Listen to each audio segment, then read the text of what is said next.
me up, but she ain't getting no dick. I'm the type to act like I don't know shit. Let them think they getting over, then I rearrange the whole script. Oh shit, back up on my focus for more chips. Came up with the Scarface, now with the sauces. I don't fuck with poses. So how? Why is it Everything that this requires divide work. works? Inside? Why Everything. is it that this divide You got to build it works? brick by brick. Like what makes that? What makes that something that's even possible?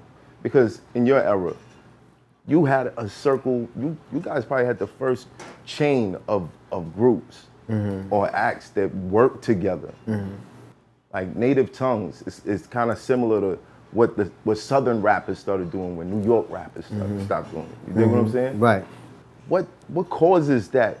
I'm not messing with you or the guys that make it this high and they just don't put anybody on, and then there's other people that just come on. I don't really think that that's. I don't really think that that's too much of an issue because I'm more of a creative, right? So sometimes the work just and what you're doing just dictates how you move. You know what I'm saying? It's really a tough question, but I'd say that for me, I can speak to me. Like the thing with Tribe, I've always believed in trying to like extend. And if I see something or someone doing something, I always try to like help. Of course, you know, like there's the bridge, you bridging it for them to get their shit off. You presenting an opportunity for yourself to be in business with somebody, and both the potential is there. So I always believe in just, you know, if somebody got it, Work with them. put them on. You know what I'm saying? Like people was looking at me like a two heads when I found Dilla. You know what I'm saying? Like, yo, he's nice, and you put him on. I was like, he's nice. What the fuck? You know, because it was like, because I produced and his shit was kind of coming out of my bag, but he took what I did and just took it to the next level. Right. You know what I'm saying? R.I.P. Dilla. Yeah. But that's what we should be doing, passing the baton. You know what I mean? And at all times and at all costs, because all that does is help feed you. And then you in turn feed them. And it's like, you know, somebody who, you know, you help put on, eventually they'll stand on your shoulder, and eventually you'll try to stand on their shoulder. Shoulders, yeah. That's the way it's supposed to be. You know what I mean? It's crazy. If I was to point out an example of that, two artists emerged under the time that I think Jay was the president of Def Jam, Rick Ross, Young Jeezy. Kanye was also on the rise around that time. These are the artists, when Jay said, I'm not rapping no more, those are the people whose songs he was on that just kept the relevancy. Right. I just get confused on why is it that there's such a divide. I don't get that. With the divide where though? With artists that have been on, artists that have been through the industry, been through everything, like, does it have such a disdain that they don't look back and be like, yo, let me save this guy. Let me not let the next In guy which come in case are you like talking that. about? Is there anything specific? Oh, not in Jay-Z. specific? I'd say in New York.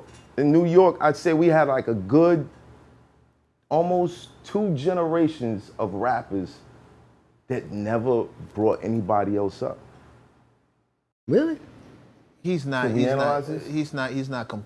completely wrong, but the answer to the question is today's rappers, and I can tell you from my own personal experience, I'll be strictly anecdotal, but there's a level of entitlement that they approach with that turns a lot of people off.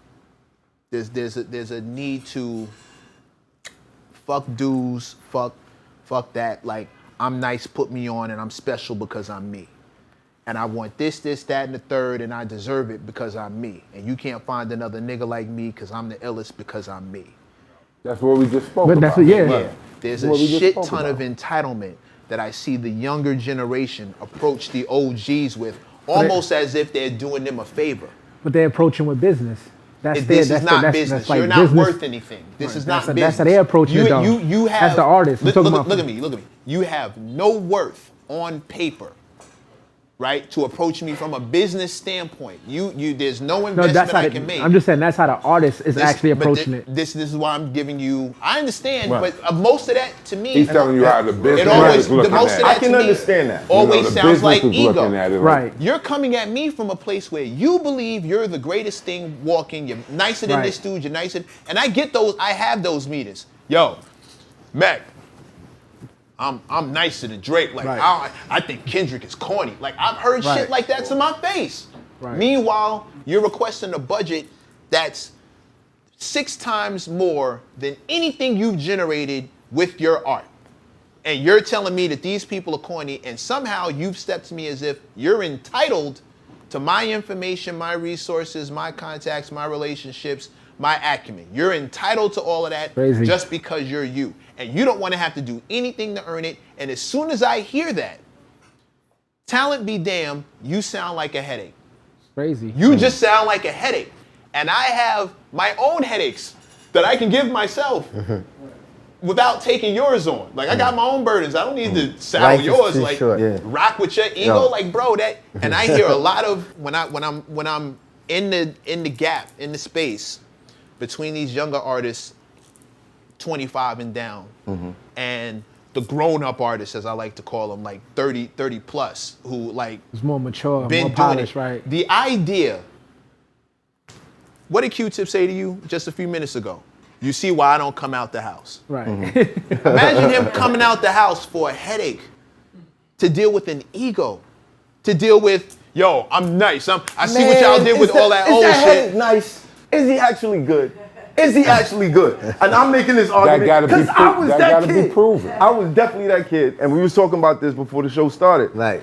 Matt, I if I had was a a- meeting with Benny Anthony, and he took an interest in my music, and he was working on LL's The GOAT project.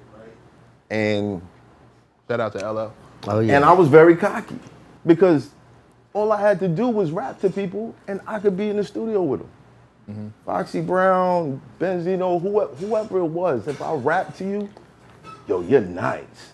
Come with me. So I kind of wore that, and of course, walking around the streets battling people and all that. So I asked him to, yo, let me get on the album. I'm not gonna kill LL too bad. Oh, nah. There you go. And all you gotta do is rewind and go back to everything he was just saying. Right. Right. And that's what I got. Right. But at the end of the day, yeah, but it's out of like a film. ignorance. It's Ignorance, it's a thing. pride, Yeah. hubris, Ignorance, yeah. entitlement. You're not entitled to anything. If you go by the motto, you don't get what you deserve, you get what you can negotiate. If you go by that, you'll understand you're not entitled to shit. This person who how come you don't pull me back up? Motherfucker, who are you? Why should I? Like, why should I? But what if he come to the table with 100 million views? It's crazy. Like that's a whole different Dude, situation. Then he's Anybody- not asking you for no help. Exactly. Number one. You know what I'm saying? Yeah. Number two, you gotta hope that somebody didn't build a better mousetrap and those 100 million views didn't come because he named himself after a bunch of popular rappers. I'm just on. See how fast that happens? And those aren't fans. true. Those don't translate to fans. Beyonce has how many followers on Instagram? Right. Couple 100 million? I'm gonna start. How many records did gotta- records did her last project sell? My point is everybody who followed her Then didn't buy the album. She doesn't. Followers are not supporters. Right, Followers that's a don't fact. equal fans. Just because they're nosy enough to look at your life and look at something that you've done doesn't mean that they want to support what you do. But That's a followers fact. represent money. Right. It can be translated into bread. Yeah. A certain percentage of Exactly. those You be are looking gonna at be it like, supported. The numbers can be leveraged into something else. You think Right. what I mean? Like the fact that you have that many eyes on something. Kevin Hart, from what I understand, does it all the time. His Instagram is a whole separate body. If you want him to advertise the movie that he's in and use his Instagram to do it, that's an entirely separate conversation. If you want him to use his Instagram, that's a whole different thing. But that's leveraging the numbers. You think what I'm saying? But for a kid coming out of the studio with the best lyrics ever, who feels as if their talent justifies their approach. Nah, that approach still got to be right. And then I'm not saying that there aren't older artists who just, you know, fuck these young kids, blah, blah, blah, blah. I've heard that shit too. I've heard that too. Just, this ain't music, this is that. I've heard all that too. Right. I'm not saying one side is more right than the other, but the question was posed as to why there's a gap, why there's a divide. I can definitely speak from seeing both sides. Yeah, it is. Yeah. I see how you've approached. What happened to the cosigns? They became more headache than they were. Who was the last person the Locks co-signed? Jay Hood. What happened with Jay Hood? He felt like he deserved more than he was getting. Next thing you know, he's dog walking the Locks chain down the block behind him. The Locks are thinking to themselves, I did not have to deal. I could have just kept my mouth shut. I didn't have to put up with this. True, but that doesn't mean that's going to be everybody. Of course not. And but with but the have Locks, you noticed, like throughout the years, there haven't been a lot of cosigns. Seeing that as an example, would you? Like, if you saw that happening. But that's not the only example. I could look at I remember Video Music Box back in the day. They did a whole special on Nas before I heard one record. Right. And I saw all the other rappers that I loved talking about him. Mm-hmm. And that cosign alone was like, the moment I heard him for the first time, I was like, I see it. I believe, you know what I mean? Like, we don't see a lot of that anymore. The culture has not the culture, the way we do things. The people who are involved now are different from what they were back then. Like, he produced on that album. It was a whole different vibe back then. Like now, so. Are there any artists you would co-sign right now? Sure. I mean, but I've co-signed some artists that are out now. Well, I'll give you an example. This one artist, so like crazy spit, like just lyrical shit delivery. So I had my assistant, you know, get a number to the management. And it happened to be where she lived, right? So we call her house, and her mom's on the phone. I'm talking to her mom. I'm like, yo, I saw your daughter. She's incredible. I would love to, like, I have a little situation at Columbia. At the time I had and I'm on Def Jam. Well, I'm not on him. I'm on Republic now. Right. But I had a thing with Def Jam with Paul, and I had a little, like, kind of insignia deal at Columbia with Ron Perry. So I said, so I'm signing artists up at Columbia, I want to fly y'all in. So I flew her and her mom in, her team in. I had to lace the Columbia shit. You walk into there, her pictures up, her videos playing. The head of the company wasn't there, Ron Perry. He was, I guess, detained. But we took the meeting anyway. And so I gave it to the dude. And this is like this is me. Like prior, my cosigns was what? Dilla, Nas. I had what did I say? I was telling I put Russell Simmons in them. Oh no, I actually Redman. I had heard the shit and I told Russell, yo, you need to fucking sign. I know Eric and them boys, you need to do that. I had to push the nigga over to do it. A few things. So I've done it a few times. So this one in particular, so we sitting at the meeting, it's great. The dude comes back. Yeah, we saw the views. You know, she's good. We saw the views and everything and it was whatever. We could just give her like 30,000 or some shit. I'm just throwing a number out there, but it was menial like that. Right. I'm like, yo, dog, she paid all of that shit for her videos and her album and all that. Like, what did you just say? You don't want to fucking sign her, B? Yeah. Don't fucking embarrass me like that. You know what I mean? Yeah. Bro, we're gonna pass. I was like, all right. So I took it to Def Jam, much smoother meeting, but the same thing happened, and I was like, I can't do. You know, I guess the cosign is not working anymore. You know, and she wound up being Megan Thee Stallion. That's crazy. That's crazy. Yeah. But that's my heart, you know what I'm saying? Because I had a whole shit for her. I was like, yo, we gonna do the sex shit, then we gonna get in the MC. I was gonna take up the flex, because she could rhyme. Yeah. I seen and her mom's was the MC, God bless her soul, who passed. Her mom was so sweet. Her mom was an MC from Houston. Crazy. So when we was chilling, she was like, "What?" I was telling her, you better sit there, MC. Like, you better get your bars up. She's like, "Ma, please." Like, to see them together was, I was like, "I'll fuck with her, man." You know what I'm saying? But the cosign is kind of flimsy now because they rely on data, which is my point of bringing that up. Because Ron Perry was like, "Well, we looked at her views and we looked at her YouTube and her."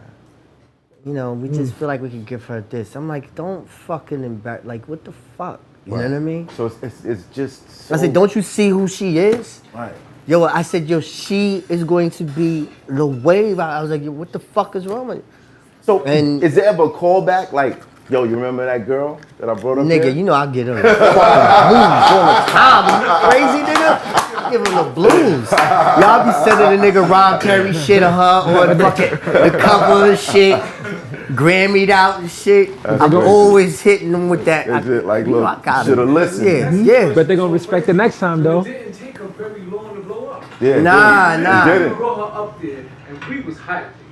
We was doing our thing before we even brought her to New York. He was like, "Move, yo, what's up with this? What you think?" I was like, "That's it. Yeah, man. That's it." It's Hoffa, trapper turn smack rapper. Only smack rapper that you know is smack rappers. Got bars, I can hang with the backpackers. Trap star, I don't hang with the backpackers. I'm in the hood with the work, you heard. Making fiends leave earth, you heard. Got your baby mama thirst, you heard. Feel the flow, nigga, throw it in reverse. This the wave you need to surf, you heard.